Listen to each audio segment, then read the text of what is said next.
Tell them what we're starting today.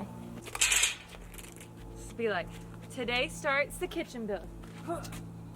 Oh, that's weird. Come on. No, I'm not doing that. Not chest bumping, yeah? Oh. Stop. Here, let's booty bump. No. Okay, today we are starting building kitchen cabinets.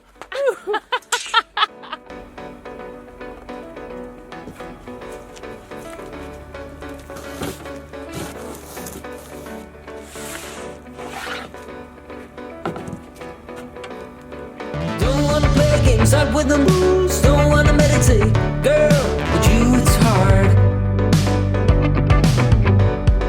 Fill in the blanks, text me back, throw me a kiss instead of them tricks. Don't make it hard. I wanna celebrate, you know.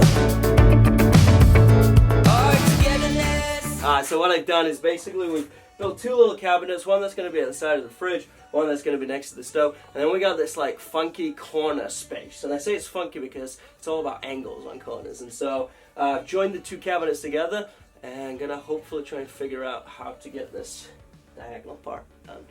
So that's the challenge for today. I don't wanna push and pull, girl, come on, follow me once. Oh, I don't play rough. You got me around your little pinky, and nothing to ask, nothing. Damn, this crush is hard. It looks so good. Look at that. It holds an entire sky. What? Oh, I want to do it. Oh, careful, it might. Whoa, don't jump. What's wrong with you?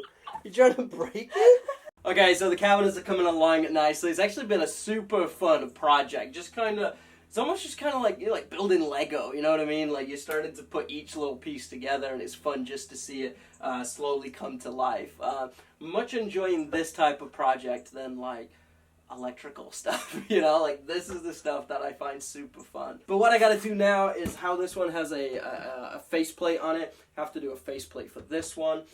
Because then in order for me to figure out the faceplate for this one, that'll give me the angles on how to cut this one, if that makes sense. Because this faceplate here is going to butt up to these ones here, and with it being an angle, I need to kind of figure out the exact angle on that. So right now I'm going to start working on this little cabinet, put in a couple shelves, put a faceplate on, and then go from there.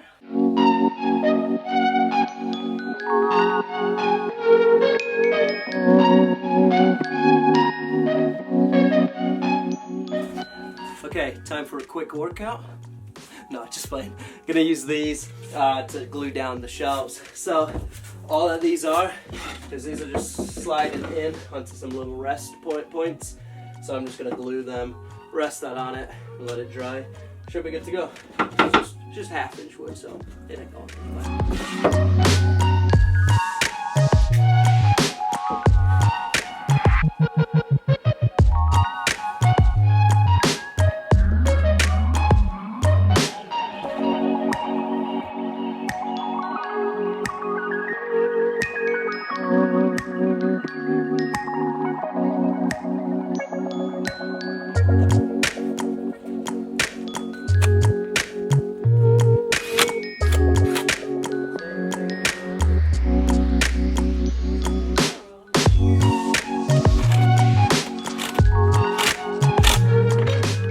Doing work here and there, not really been filming a whole bunch, but let me give you a quick update of where we are at. Okay, so this is where we are right now. You guys have seen this. This is the corner cabinet. This is where the stove is going to go right here, having another cabinet here, and then another cabinet here. So it'll kind of be like this like U-shaped kitchen. You might be wondering how you're going to get to that cabinet. So this is actually going to be storage from this side for a couch and like blankets, cushions, all that good stuff. That's where we're at right now. So I've got to figure out how to join all this together. Also, in the meantime, I also did this, which is our outdoor shower. So I have all access to our plumbing here, and there's an outdoor shower on the outside.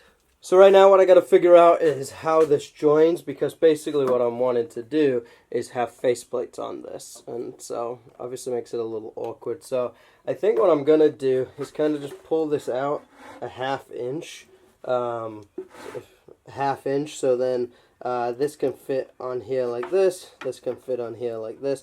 They'll kind of butt together, and then I'll just put like a strip here to join these two cabinets together. Makes sense in my mind, but like most things, we'll figure it out as we go.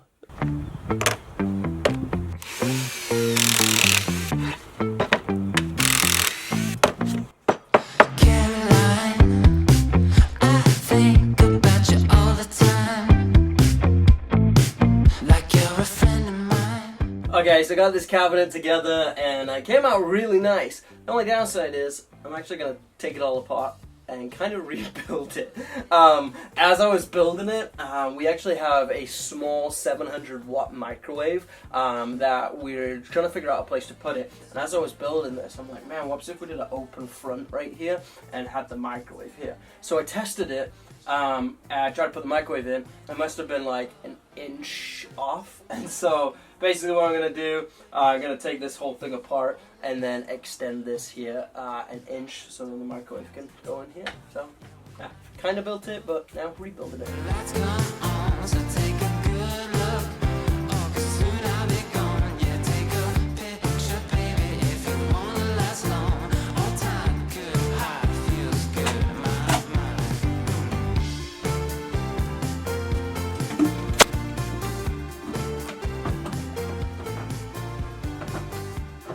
Gonna get my trash out. Boom.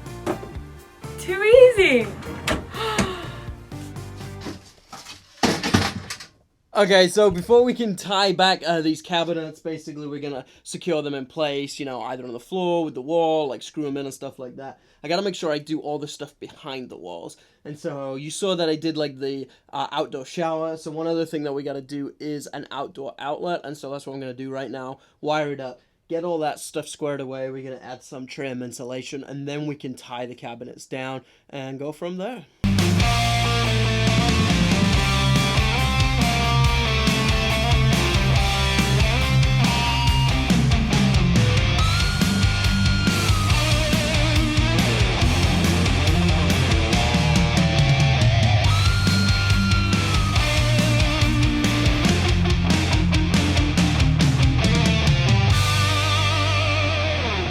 Okay, so I got the GFCI outlet hooked up. I have done residential electric classes, and so this type of stuff I'm familiar with, so I wouldn't recommend it if you've never done this stuff, or if you do hook up outlets, make sure you do your research ahead of time. However, I am running into some issues. I seem to be having no power come to that outlet, but then also this kitchen outlet here is also getting no power, which is on the same circuit. And so trying to figure it out. I have all the breakers on, all the inverters on, everything, all the other outlets are getting power. I just don't know why this circuit isn't, so I'm gonna try and figure that out right now. Okay, I figured it out. It was actually a simple fix. Basically, when we hooked up these breakers, because we weren't using a lot of them at the time, we actually didn't wire them up. And so all I needed to do was wire up this breaker, and now that whole circuit is working. So pretty simple. It's always nice when a problem is pretty simple to fix. I feel like you've kind of got to start with the most common sense stuff first, like kind of figuring out. Because at first, like, you know, like when you're not getting power, I'm like, oh my gosh, like, is there a line in there that's messed up that I can't get to? And really, all I did was take it back to the source, and I noticed that we haven't even plugged in the breakers. And so, yeah, it's always nice when it's that simple. And I think that's where you got to start most problems, is like, what is the simplest thing that it could be? And then go from there. All right, update. This is how it's currently looking. So like I said, kind of tying everything away back here. I actually switched out our gas hose from copper to this flexible stuff just to make it easier to be behind the cabinet and stuff to hook up the stove. And so, yeah, that's pretty much ready to go now. Okay, so it's becoming kind of an obstacle course in here because we got so much going on. We have the kitchen cabinets, I've got some plumbing going. But right now I have to take a break from the kitchen because what I'm going to do is actually remove this emergency hatch to place our AC. Because right here, our AC unit just came in. and that's taking up pretty much the entirety of the front of the bus. And so we want to get that installed because it's getting hot weather here, and so the sooner we can get that installed, the better. Also, we need to get that installed before we can finish the ceiling. And so that's what I'm going to work on today. I'm going to take this emergency hatch out, cover it, cut a hole, and put the AC unit in. It's not going to be that simple, though. It's probably going to take a whole lot longer than I expect. So I'm going to get to work on that. So what I got to do first is this emergency hatch is actually screwed in all the way around. And they actually have like lap sealant over the screws. So I got to take off the lap sealant and then just unscrew it all. And then it should pop out. However, there's also like butyl tape and all that lot, so it's really stuck down. And so then we'll have to just pry it off and hopefully it'll come out. I had somewhat difficulty with the one when we did the max air fan, but that came out pretty straightforward once I kind of knew what I was doing. So trying to apply that knowledge to this one.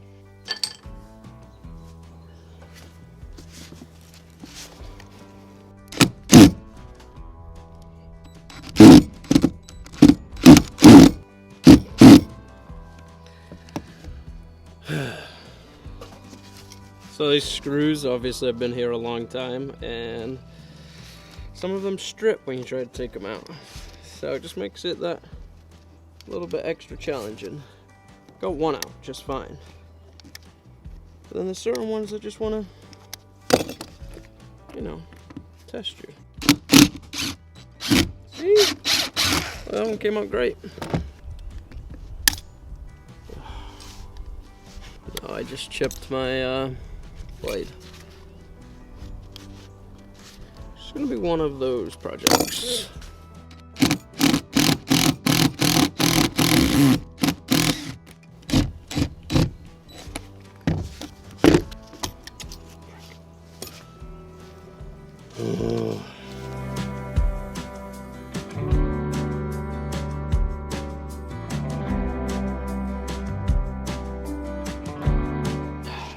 Okay, partly out. I wonder if I need a better tip.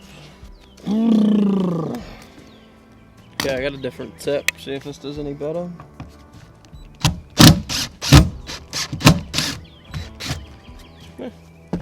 Maybe. Whew, it's warm.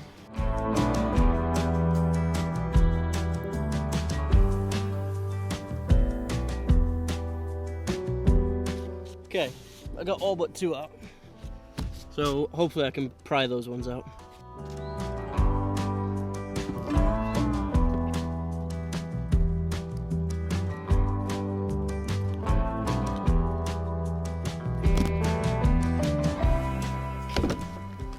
Got it.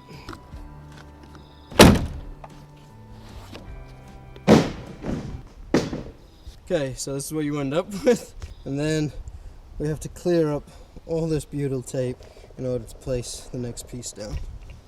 So, emergency hatch. Hole. Okay, I didn't record all that, but as you can see, we now have our hole covered. So what I did is got rid of all that butyl, and then I put new butyl on, put it all the way around, put some silicone around, put the sheet metal on top, screwed it all in, put some more silicone around the inside, and now just letting it dry. And then what I'm going to go do is put some lap sealant on all the screws and everything once I'm done. And I'll probably spray some, Flex Seal in here, just to be on the safe side, just to make sure there's no leaks. And again, this part can be messy because this isn't going to be seen, because this is going to be all underneath the ceiling. So I think that's what I'm going to call it today. Okay, today we are done with the AC and we are back on with the kitchen cabinets. But as you might be able to tell, this bus is such a mess right now that I don't even think I can get to the kitchen cabinets. So I gotta kind of tidy things up a little bit, and then we can pull the cabinets out, sand them down, and begin painting.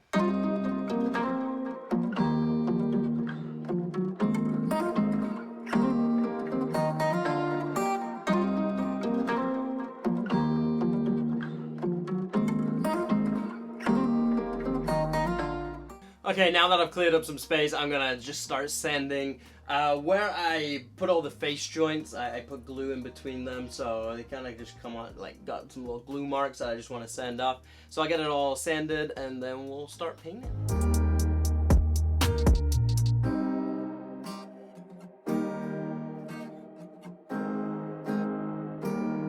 Okay, now comes the fun part, and we can begin to paint. But wait, you didn't think I was going to show you the paint color on this episode, did you?